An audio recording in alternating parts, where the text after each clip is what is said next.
just go ahead and open it like this. Same old title, same old real shit. Because had we had those type of crashes before we began this rebuild, this vehicle wouldn't have come home in one piece.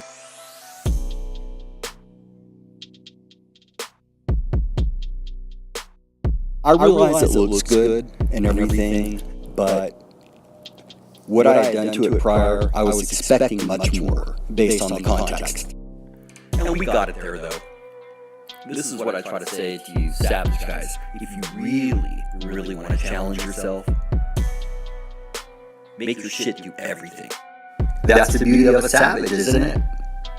It'll slice, it'll dice. It'll do whatever the fuck you want it to. It needs to be on all y'all's bucket list.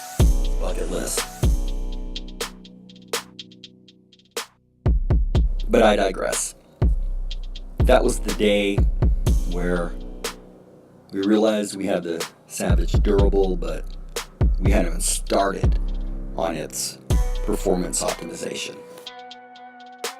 But damn, that's not why I'm here. See, y'all are supposed to keep me on track.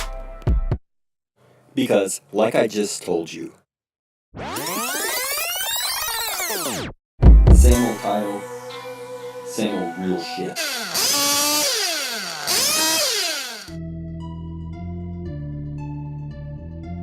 I've heard from a few of you who have taken my Heat saturation challenge.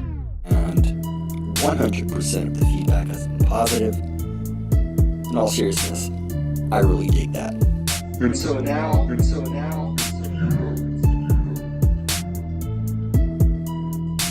Yeah, I know one of you was worried about squeezing the throttle when the engine was cold. Here's what you have to consider. First of all, put the needles flush and flush. The engine's going to be rich as hell. If it's not, then learn what that state is. Because every engine can be rich as hell. Obviously, if it's freezing outside, you want to give the engine a few seconds to, warm up before you go balls to the wall, but it doesn't take much. Basically, as long as the engine wants it, you give it. That's why I was laughing at you guys that have your little engine heat jackets, things like that. But I got good friends that rock that shit, and their engines get nasty. But still. Hashtag pussy shit. Seriously, it's like when you see those neighborhood cyclists all dressed up like Lance Armstrong in their biker shorts and their helmet and their water bottle and everything. Come on, man. You're riding a bike. I was doing that shit since I was 8. And probably further. Anyways. No offense or nothing, man. But shit, what, you gonna give it a haircut next? What, you gonna give it a haircut next? It's not a fucking baby. what's wrong with But anyways, no, I don't recommend those things. Now, if my livelihood depended on it, hell yeah, I'd take every advantage. I'd be doing some pretty wacky shit, I'm sure. But some of you guys, come on. I mean, you're not moving like that. And the ones of you who I know are, well, I know you're not in a position to say anything, so fuck it. I'll say it for you. But anyways, back to the feedback on my challenge. Again, very happy that some of you guys are seeing benefits of it. I mentioned using common sense, so obviously you don't want to fire your engine up and then immediately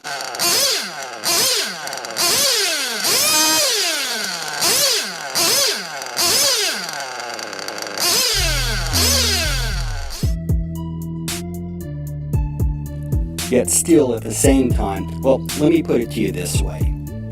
The two best pieces of advice anybody ever gave me in this hobby. First, you have to lean to be mean.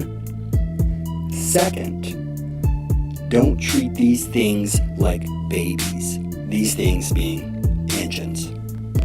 They're a lot more resilient than you might actually think. At least, they turned out to be for me.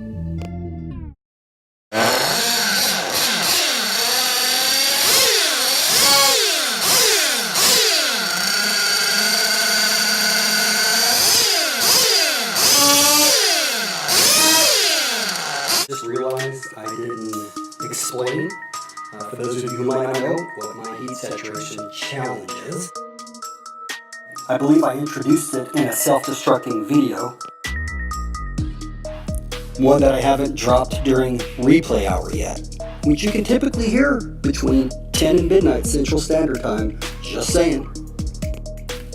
But the heat saturation challenge is very simple. If you're not happy with your current tuning prowess, try this. Double the amount of time that you will normally heat saturate your engine. That part. Now, if you currently don't heat saturate, then simply take a look in the description of this video and rock with those videos first. However, for everyone else, seriously, you should consider trying it. What it does is a few things. First, yes, it will likely be overkill by doubling your current saturation time, but that's okay.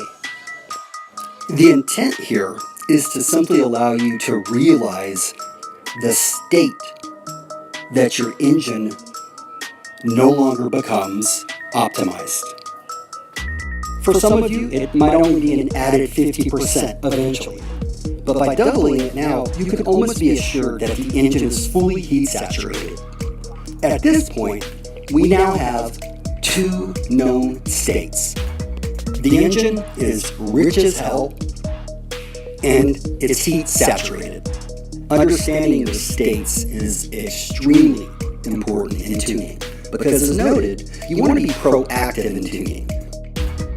Durability-wise, yeah, I believe in being reactive. Let the shit break first, don't assume that it's going to break. For engine tuning, however, you have to always know what it is that you're working with. You have to understand the state. I've said it many times. Tuning is a state. I came real close to putting a collage of all the times I've said it, but it's going to take too long. But it's true. If we have any tech guys out there, think of a state chart diagram. I think they renamed it a state machine or some shit like that in UML2, but I digress. Think about reading state charts.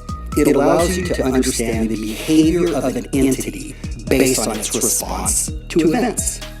So heat saturation is nothing more than an event. And being heat saturated is a state. In layman's terms, a state is nothing more than a stage in the behavior pattern of an entity. Just know what you're working with. As that's the first step in getting Stupid grimy. with your engines.